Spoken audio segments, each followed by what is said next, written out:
Happy New Year! Welcome to 2025 for Disney Lorcana. I am Rudrose, and I am welcoming you with a very important video where we are going to talk about the upcoming set championships for Azurite Sea and what decks you should be taking to these set championships, and maybe some reasons why you wouldn't want to take them. I am, of course, joined once again by my good friend Justin Ward, who will be a competitor at this year's North American National Championship for Disney Lorcana. Justin, how are you doing, sir? Good. How are you doing? Good, good. Are you all prepped for nationals? Are you still working on some decks? I'm still working and testing on quite a few things, with a couple others that will be qualified for the tournament. So still trying to nail down what will be the best deck for that event. But there's been a lot of data to take in over the last few weeks, which has been nice. Excellent. Well, I'm always happy to have a player of your caliber on here to help recommend some decks that these folks should take to their set championships and maybe some reasons why they shouldn't. So we've got a couple here listed on the screen, as you can see. As a reminder, if you haven't seen one of these videos before, the lists I'm showing you are just for references of these ink color pairings. We're not saying, hey, you should take this exact list with these exact cards. It's just a reference of like, hey, when we're talking about red-blue, here's a list that did really well at a tournament that you can reference as a red-blue deck. So let's jump into it with the ever-eternal red-purple, my personal favorite deck, Ruby Amethyst. This deck has been around since set 1. Every set, there's always a few content creators out there who I hear, all right, red-purple's finally dead. It's just not good anymore. It has good cards, but not great cards. And yet, Justin, somehow, time after time, it always finds its way to winning a tournament, whether it's 8K that we saw, or an 8K tournament we saw yesterday at the time of this recording, or winning European Nationals. Red-purple just doesn't seem to want to go away. So seems kind of like an obvious question, but let me ask you, sir, why should you take red-purple to a set championship? So it's like that deck that isn't overwhelmingly powerful into a certain matchup, but it's just always consistent and good at what it wants to do. So if you want something that is like just will consistently do something on turn 1, turn 2, turn 3, and just try to grind out your opponent, then red purple is a pretty good deck for that kind of play style. It's just very good at being one of those decks that is just, I'll play one card a turn and you have to answer it, or I answer your cards, and eventually I'm going to draw enough cards and gain enough lore with the goats and the flins that I'm going to win the game. It is my personal favorite list and a list I have played a lot, and probably for me the big thing I love about it is the consistency, that even if it's not always the quote-unquote strongest deck, I never feel like I have a bad matchup. Like even the matchups that are really rough, like I feel like Amber Steel Song, if they hit the nuts, there's pretty much nothing I can do, but I always at least feel like I have a chance, and I think personally that's why I love it so much, is like you said, the consistency. So when you have a deck that's this consistent and has been around for the entire lifespan of Lorcana, why wouldn't you want to take it to a set championship? So if your local environment, which is generally what set championships are based around, is filled with quite a few green purple, it can be a struggle. Just because the green purple is a more aggressive deck, it has Ursula to rip your Be Prepared from your hand, so being able to reset boards can be pretty difficult, which is why a lot of the red purple decks you see, including one of the Sisu empowered sibling now. Also, a new development has been the rise of Blurple. Blurple actually is probably the best purple deck into all the other purple decks, so red purple can struggle a lot, especially when a turn 3 genie comes down from ramping. But if there's quite a bit of red blue, you're slightly favored into red blue. I wouldn't say you're overwhelmingly favored. Obviously, if your red blue players in your local area aren't good with the deck, you should just completely trounce them. But I would just bring red purple if you want something that's just consistent at what you want to do, and it's generally pretty good to like get you to a top 8 finish for sure. Yeah, I can confirm, having practiced against quite a few Emerald Amethyst this set, like I'm just getting clobbered by it.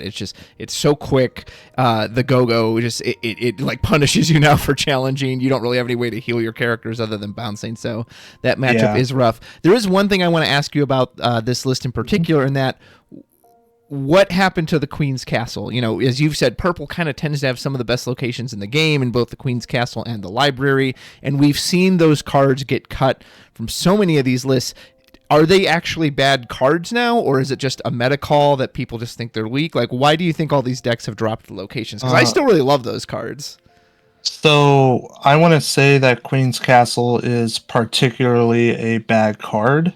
It's just not well positioned right now. With the amount of purple decks that are in the current format, it means that cards like Fox and Crab are really prevalent in a lot of matchups. So whenever you put down a castle, your opponent can just go like play Crab, play Fox, bounce Crab, challenge your castle, then it just immediately gets banished for no value.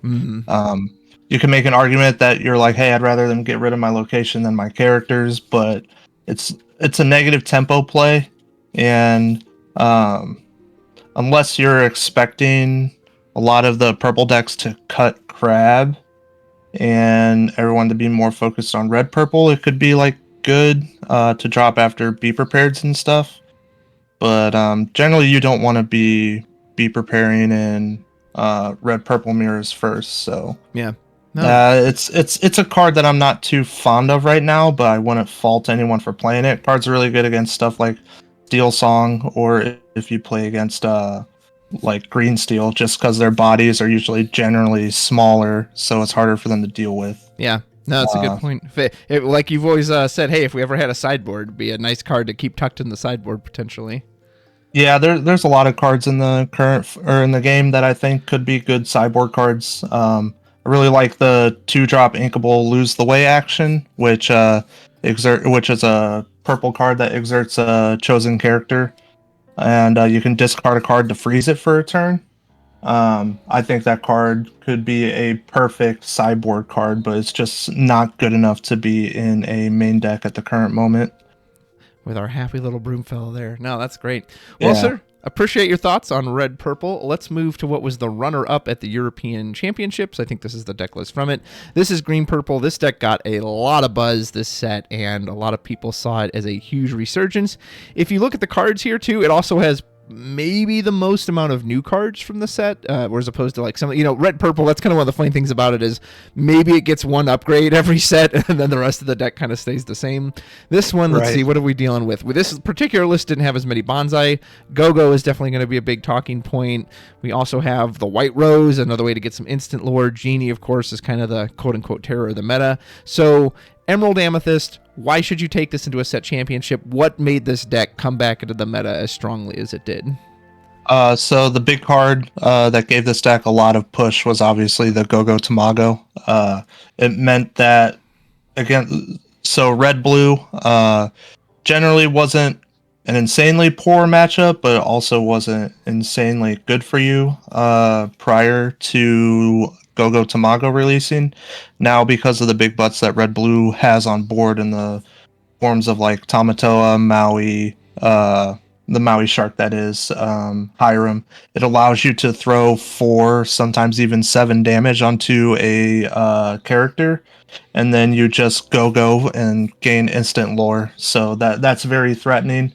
So if your meta is primarily red blue and even red purple, green purple is definitely a deck to take to your set champs. However, it does struggle pretty hard into Steel Song, which has been picking up in play quite a bit lately, and also now even Blurple. I think it's an actual bad matchup for green purple.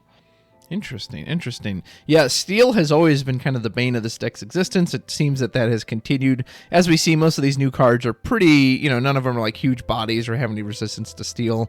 The Go-Go is very strong, as I was alluding to earlier with the red purple, that it really punishes you for challenging. Like, you kind of get in this no-win situation where you have to challenge them because they're ahead of you, and then they just come back with the Go-Go crackback. And my friend made a really good comparison to this card too. He's like, as long as you're getting 2 lore from it, it's essentially a goat, right? You pay 4 for a goat and get 2 lore for a goat. So anything beyond that too is just like icing on the cake. So yeah. Right. Yeah.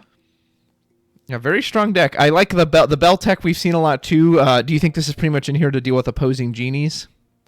Yeah, so that card it's very good on the draw mostly whenever you're in purple mirrors, because generally your opponent will go on Genie on their turn 4, you'll go Genie on your turn 4, and then they'll Elsa your Genie, and then they'll banish your Genie by challenging with both Elsa and their Genie, and then on turn 5 you can play your Bell and then move the damage from their Elsa onto their Genie, so it kind of like turns into a 1-for-1 trade.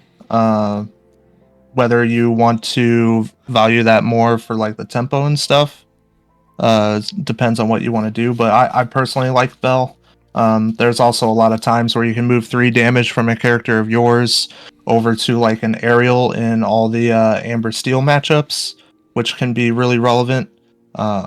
So I think it's a pretty good card for sure. Yeah, and it's got such great artwork. It's nice to see this card getting a lot of love. So I know you used to play green purple way back in set 3. You haven't really touched it a whole lot since then. I wanted to just kind of ask your opinion on some of these decks we've seen with the big Ursula. I've still seen some variants kind of running the Clarabelle. Do you kind of have one opinion on which of those bigger cards you favor more than the other, or you don't even think they're that necessary? How do you feel about those? I don't think they're really that necessary. At least Ursula. I just think it's most likely a card that you're rarely ever gonna play, so you're better off having a different tech card for some other reasons. I'm also really not a huge fan of the Clarabelle right now. It's generally in the purple mirrors. It can be good into red purple, but into green purple and stuff like that, I don't think it's really that good, considering a lot of the times you're fighting for tempo and board, quote unquote, through the air or through your evasive characters. So if you don't have anything to really stop your opponent from taking control of the game that way, then I don't think Clarabelle really does enough to help you with that. Very fair. I appreciate that insight. Well, sir, let's talk about one of your favorite decks. This has been your bread and butter for quite a few sets now. I think you're pretty well positioned on it. It's what got you to a top 16 finish in Las Vegas, correct?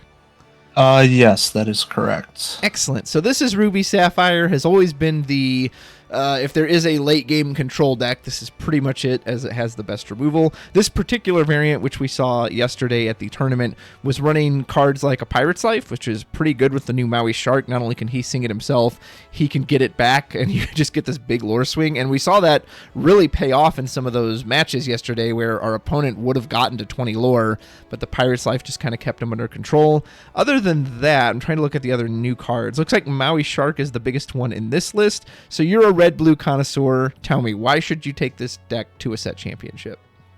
I mean, if you like drawing cards and wiping boards and making your opponent cry on the inside, then I would definitely play this. I mean, it's one of those decks that definitely fits my playstyle. I enjoy drawing cards and then just mitigating as much of the early game as possible, and then just putting down late game threats as early as possible to make it more difficult for my opponent to deal with. So Maui Shark does a lot of reach for the deck now. It's your best card against all the purple decks, just because it stonewalls all the genies, and it's very hard for a lot of the purple decks to deal with unless they have a certain combination of cards. Yes, it is. And then also, as you know, you can just loop Pirate's Life with it, which is pretty nice. So the deck can struggle into pretty aggressive starts, but a very common play pattern is to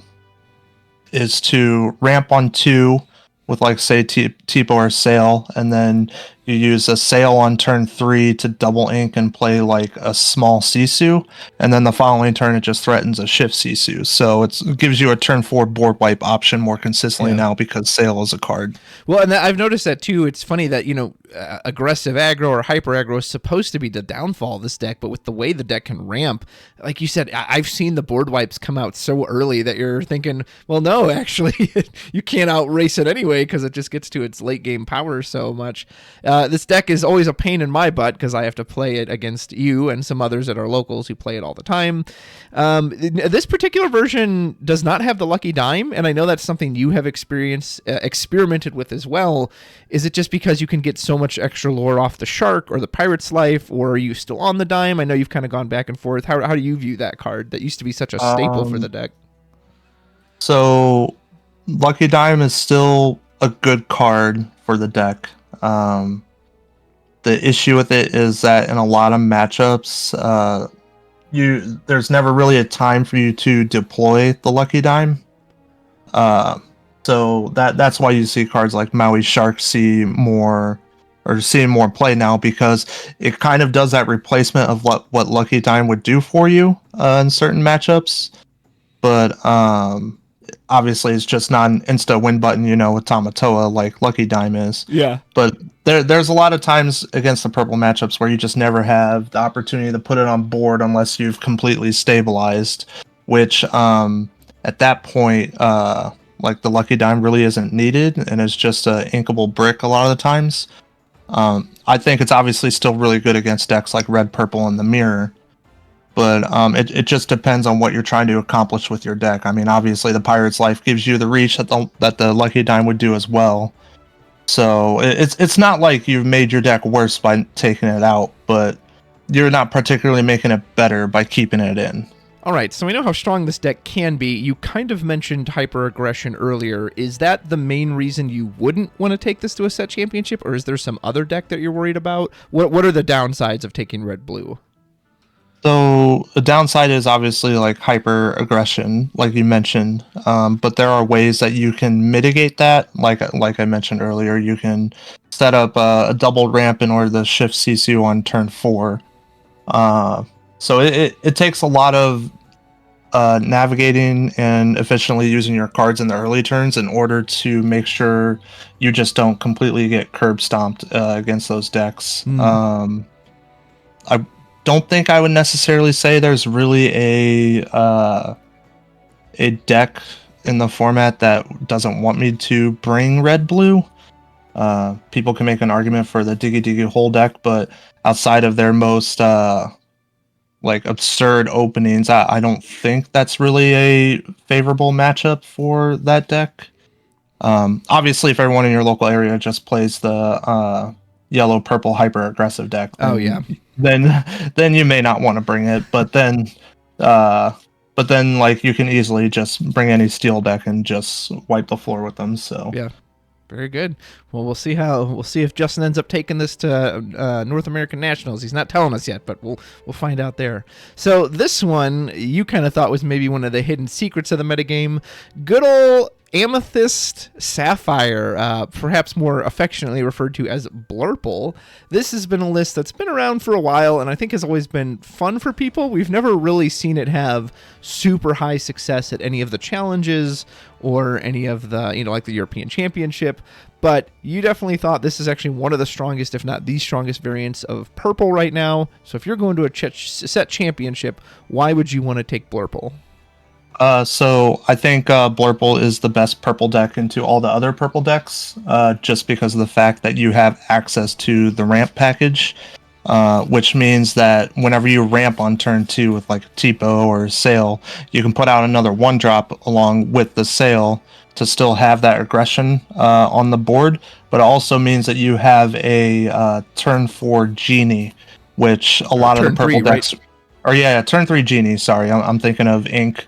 So you have a turn 3 Genie, which means that it's very hard for all the purple decks to keep up with that pressure, and they have to alter their game plans, especially on the draw. And then whenever you're on the draw yourself, you immediately flip the play on them. So instead of them going play Genie, and then you play your Genie, and then they play their Elsa to banish your Genie, now you flip that on them, and your Elsa's coming down a turn earlier, which means that you are gaining the tempo.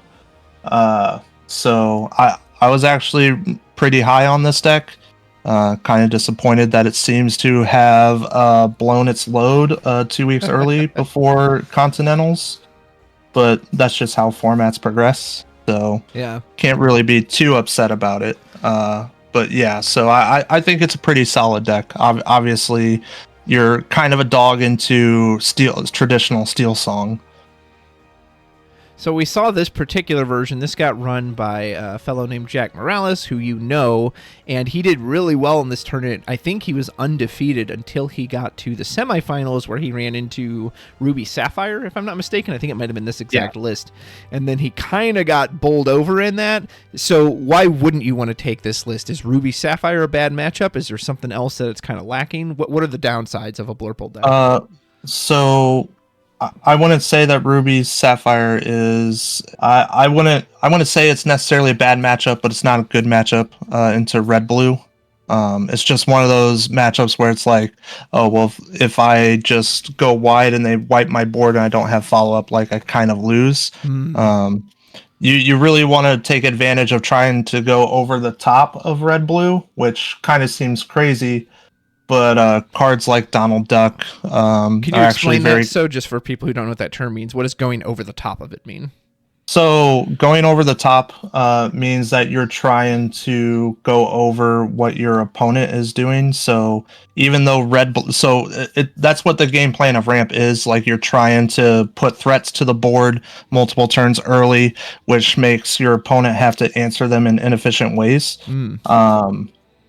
So generally, red-blue has been the best deck that could do that, just because it's had access to a lot of aggressive removal, aggressive big characters like Tamatoa, Sisu, Maleficent, now Maui Shark.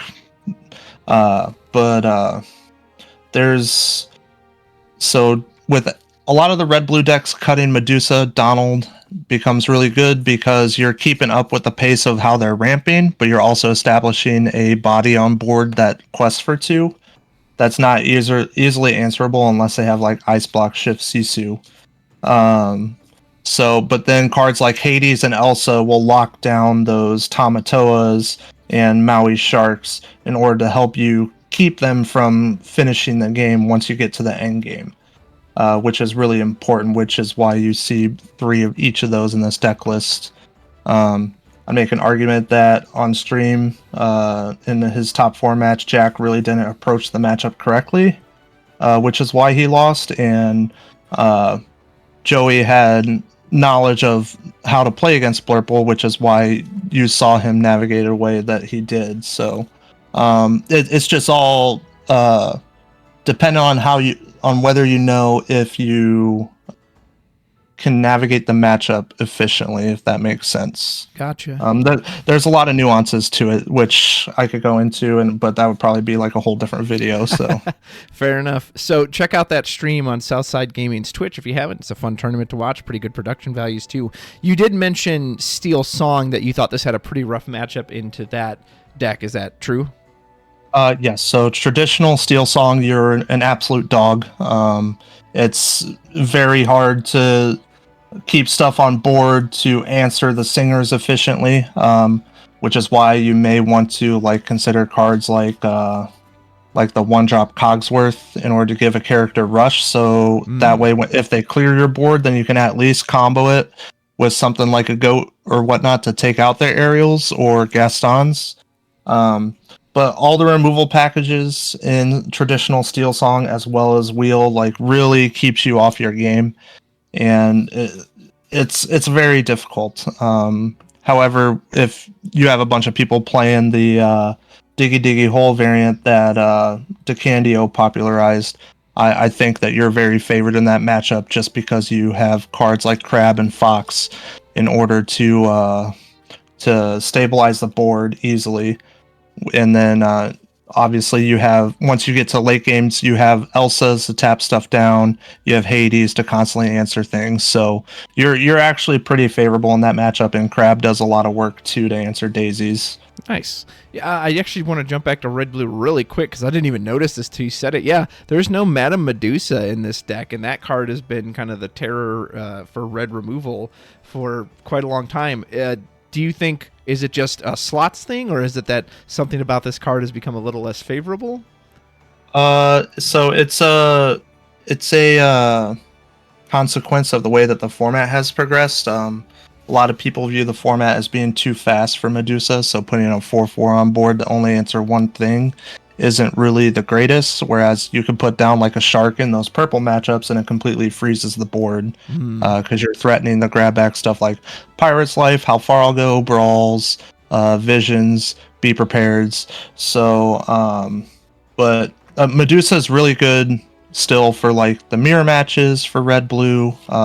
Very good into traditional Steel Song, but if you're expecting a lot of purple, it's pretty medium. Gotcha. Next, we have another purple deck because Amethyst just can't stop showing up. You know, it's crazy because I have often said that if it didn't have like the card draw bounce package, I don't know what purple would even do, but hey, maybe that's enough to carry it. So this is Amethyst Steel, which is, again, always kind of hung around as a fun deck. It had some pretty aggressive variants, but it seems like it's really showing up big in this particular metagame. If we look for some of the new cards, we have Hades, who I personally haven't seen do much, so I don't know how good he is, but obviously Genie we know is very good. Calhoun is freaking great, as is Pluto. So is it these particular new cards that have helped push this deck? Is it just have a good spot in the meta right now?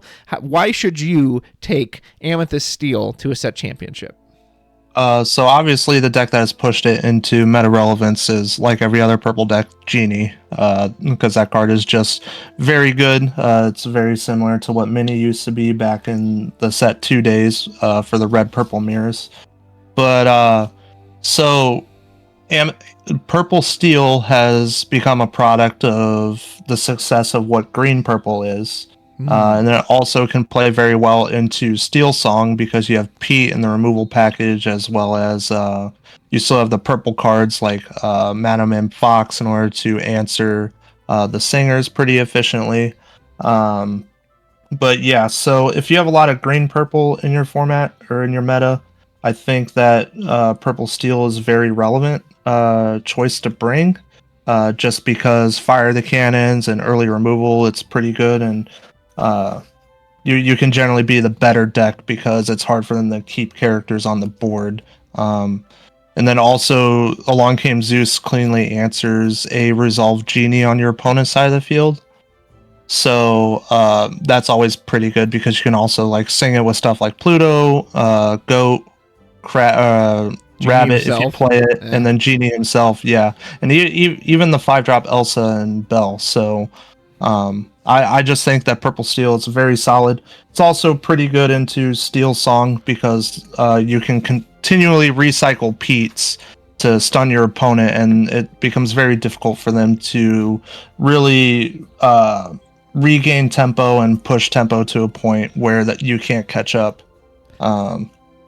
Obviously, you could play Hades in the deck if you wanted to, if you're expecting a lot of red decks, but I really don't like it as a uninkable 6-drop in the deck. I think there's better slots that can be used for it. I don't know. But yeah, I think it's a pretty solid choice. I've been messing around with this for quite a bit, so I enjoyed it quite a lot, but overall it does struggle into red-blue quite a bit, at least from my testing, unless you're playing the 1-drop Maleficent. But then if you're playing the 1-drop Maleficent, you make a lot of your other purple matchups and even Steel Song worse. So it's just depending on what you're trying to achieve with the deck. Maybe another good sideboard card for the future. I love the idea of the Hades, but I have never seen someone like put it down and then the opponent goes, oh, well, I gotta be prepared, and then they gain a bunch of lore. It's always just they kill the Hades first and then, they deal with everything else. Go ahead. Oh, well, the Hades is like difficult for red-purple to answer efficiently outside of Medusa. But red-blue, they can just shrink it with an ice block, brawl it, or shrink it with 2 ice blocks, play the Sisu Daring Visitor on it. So you're not really too worried about it in red-blue. Obviously, if you're forced into playing the big Sisu, then like it kind of stinks, but there's just a lot of ways to mitigate that. Well, and you had mentioned red-blue as being a tough matchup for this deck. Was there any other matchups you think it struggles into, or is that kind of the main one? That's definitely the main one. I think you're pretty 50-50 into red-purple as well. Wouldn't say it's a good matchup or a bad matchup. It's just dice roll dependent, in my opinion. Yeah. Calhoun really doesn't do a lot against red-purple or against red-blue, so it's just like uninkable card in your hand that you're just like, I just wish it was something else.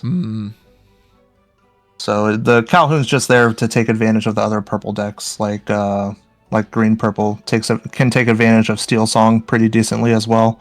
It's probably the best 2-drop on the draw against Steel Song.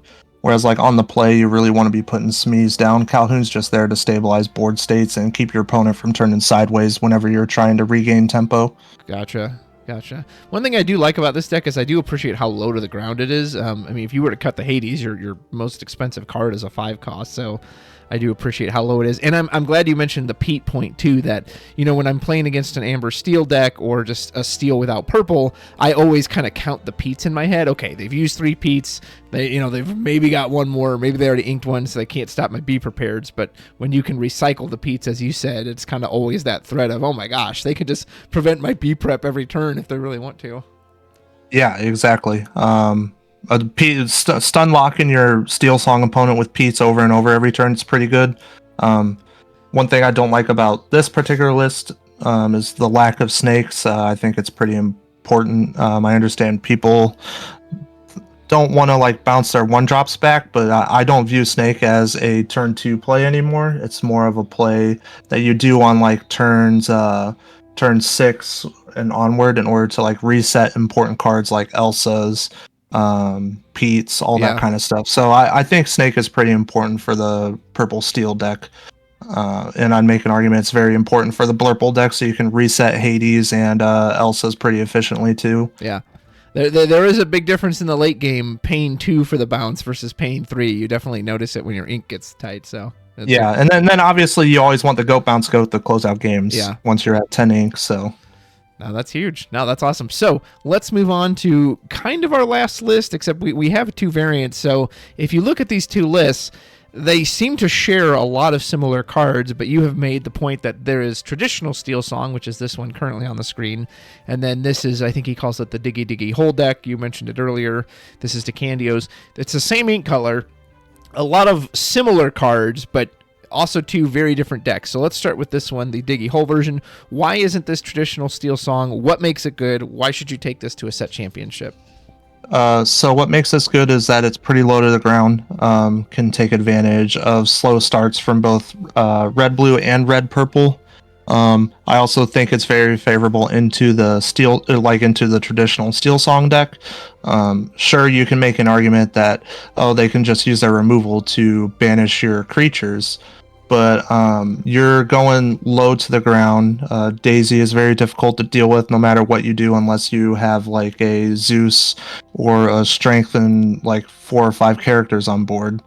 So, and then obviously Calhoun's there to punish them for interacting with your Daisy whenever they want to banish it. And then Doc is probably like the best draw card in this deck, arguably better than Rapunzel. Ooh, bold words. Yeah, just because it does so much. Like, it allows you to dump out your hand, play it for 2 ink, refuel, and then whereas Rapunzel requires quite a bit of setup or your opponent not really playing around it in order to get off its draws. So I just think overall this is a pretty good deck if you expect quite a few mirror or traditional Steel Song. Red blue, it's like a 50-50 matchup, I would say. If your opponent knows how to approach the matchup, and then like the turn 4 shift Sisu can be pretty backbreaking. But your game plan is to put enough pressure on them so where they play a Be Prepared, and then you just continually bring back Lilos and force them to answer it. Shift Kita is kind of like a backbreaker in that matchup because it means that your opponent's big Sisus pretty much hit, not pretty much, but they do hit everything in your deck without Ice Block. So, but the Shift Kita is actually pretty important, especially in like Steel Song mirrors and purple decks, where you just like build up enough creatures on board, and then you put down the Kita, and then you turn stuff sideways, and you're like, you tell your opponent to just attempt to answer your board, otherwise you win next turn. With no attack power, yeah. Yeah, I think the only way that they can like answer the board would be like Mauis or fresh foxes and crabs and stuff like that. So yeah. So as far as new cards from the new set, looks like the three big ones are the Calhoun, the Pluto, the Lilo. Are any of those, do you think, really carry this, or is it just it's always been good low to the ground aggro? I do think the Lilo can be very annoying with how often that card can come back. yeah, so the Lilo can carry you in your red matchups. I wouldn't necessarily say it's like the best card in the deck outside of those. Arguably, I say your best card is the Dock, just because it allows you to commit so much to the board, and then whenever you go down to 1 or 2 cards in hand, you can just play it and refuel a bit in order to keep the aggression going. Then it's a combination with Seven Dwarfs Mine means that you have a way to address characters on board every turn, as long as you can keep moving stuff there. So like you're kind of diversifying your threats. Like you're telling your opponent, hey, answer my Seven Dwarfs Mine or answer my board. Regardless, I'm gaining lore either way. And if you don't answer the mine, then anytime I move something to it, I'm pinging something of yours. Yeah. Which can be pretty good. Yeah, it's a fun concept. What do you think it struggles against? Why wouldn't you want to take this to a set championship? So I think this struggles against. I think it struggles against Blurple quite a bit. Just because they have the ramp package, and then they play multiple crabs, foxes, so that they have a way to deal with you turning the stuff sideways pretty easily. Obviously, if you have an insane start, then like Daisy or Cindy into Daisy Daisy or Daisy into Cindy Daisy, like can be difficult for the Blurple deck to deal with. But generally, whenever if you can't close out the game before they start even like Elsa looping you or playing Hades and stuff, then you're not pretty favored into it. So outside of that, I wouldn't say that there's too many bad matchups. Obviously, the red purple can be 50-50 maybe, but I think you're still favored into it because of Lilos. A lot of red purple decks have been cutting crabs though, which means that they're making their play into Daisy Duck worse. So I don't know how much I agree with that or not, but I think that you're pretty favorable in the red purple. Mirror match, it's a mirror 50-50. Sure. Whoever draws better wins. So I think you can also struggle pretty well into purple steel, just because they have access to stuff like fire the cannons, damage based removal actions, and then they also have the purple package to just ram into your daisies and whatnot. So I think those are probably the worst matchups for you. Gotcha. But other than that, it's a pretty solid deck. Yeah, it seems very solid. Well, let's talk about its quote-unquote counterpart. Again, a lot of similar cards here, but this is what you would call traditional Steel Song. This deck, I mean, technically there were versions of this back in Set 1 just based on the strength of Ariel and Whole New World. I think it really came into its own in Set 2 with cards like Cinderella, Storm Rage On, Strength of a Raging Fire. And this deck, I mean, if you watched any of the Lorcana Cross-Continental Challenge, when it gets its opening, your opponent just doesn't play the game. Any character they put down is immediately banished for free. They don't have to pay for it. They just turn the character sideways, and it just seems unstoppable. And yet, it clearly does get stopped plenty of times. But touching on that good side first, why would you want to take this quote-unquote traditional Steel Song to a set championship? So if your meta really doesn't have a lot of red-blue, then Steel Song's a very good deck. Red purple, it's favored in the red purple, in my opinion, just because Ariel constantly resetting hands with Whole New Worlds, wheeling away important cards for them in their early game. It's like very backbreaking at times. It's also very good against green purple, and then as mentioned earlier, you're very favored against the new craze that is the Blurple deck. So it's very solid into the purple decks. However, it's very bad into red blue, and I think it's slightly unfavored into blue steel, but there's really not any blue steel in the format, so I think you're fine there. New addition that you could do to the traditional steel song deck to help with the purple matchups is playing the shift aerial.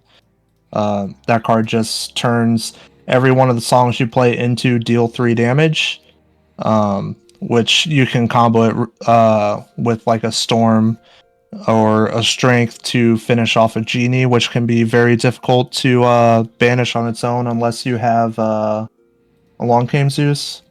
But yeah, I think it's a solid deck. It's personally not my style. I've never enjoyed playing Steel Song just because I either draw the aerials and no songs, or I draw all the songs and no aerials. So I very much liked it earlier on in the life cycle of Lorcana when it had Rockstar Stitch and stuff. I think that was what made the deck so good, was Rockstar Stitch, just being able to flood the board and That was a just, fun variant. Yeah, I like that one. just refuel itself. Like a turn 3 Rockstar was pretty backbreaking.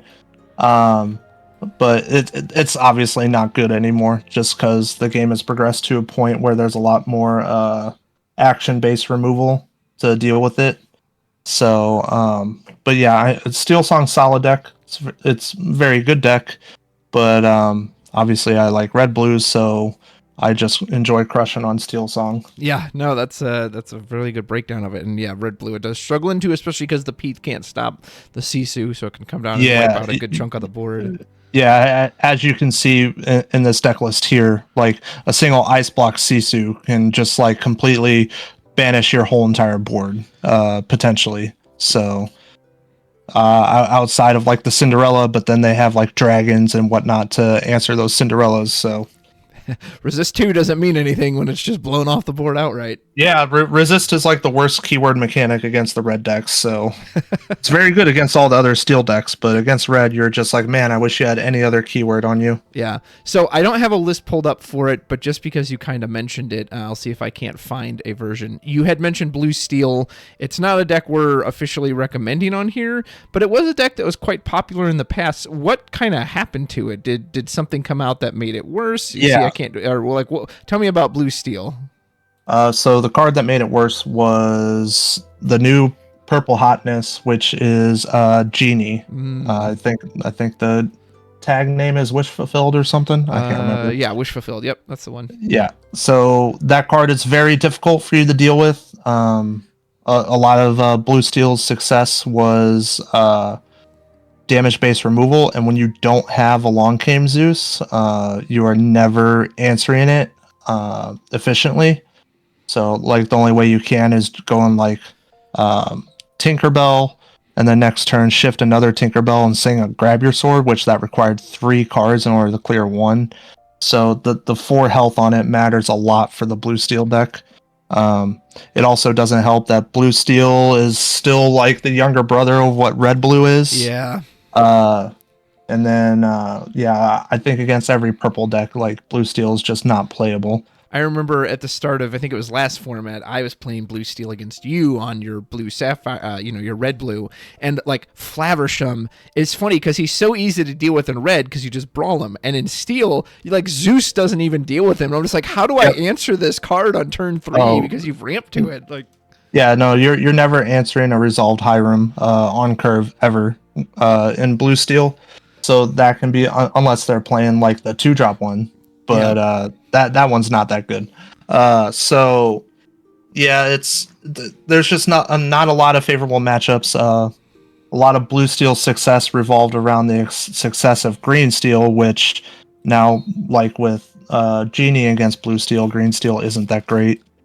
So it's just like a weird spot for blue steel, and I don't know if we'll ever get to a point where it can knock on the door and say that it's relevant within the metagame. It's definitely one of those decks that seems like a meta call where it's like, okay, well, If there's going to be a lot of like small butts, then I want to play blue steel. Yeah. But if there's a lot of big butts, then like I don't want to play blue steel. So one last deck we got to mention, because this deck won the deal. This is the list, the winning list by Luke from DLC Seattle. It won DLC Vegas with Zan. I mean, discard, it was kind of a terror since Bucky. Bucky gets banned effectively, and this deck is still super dominant, and now it just disappeared in this set. What happened? Why are we not recommending this list anymore? What happened to Green Steel? So it's another casualty of the card Genie Wish Fulfilled. Purple decks got a lot better into the green decks because of it. Means that your Diablo isn't living for multiple turns anymore. Like before Genie, green purple had no efficient way to answer Diablo unless like you kit it back to hand or turn 5 with the Elsa Fifth Spirit card. Yeah. But now green purple has a way to deal with not only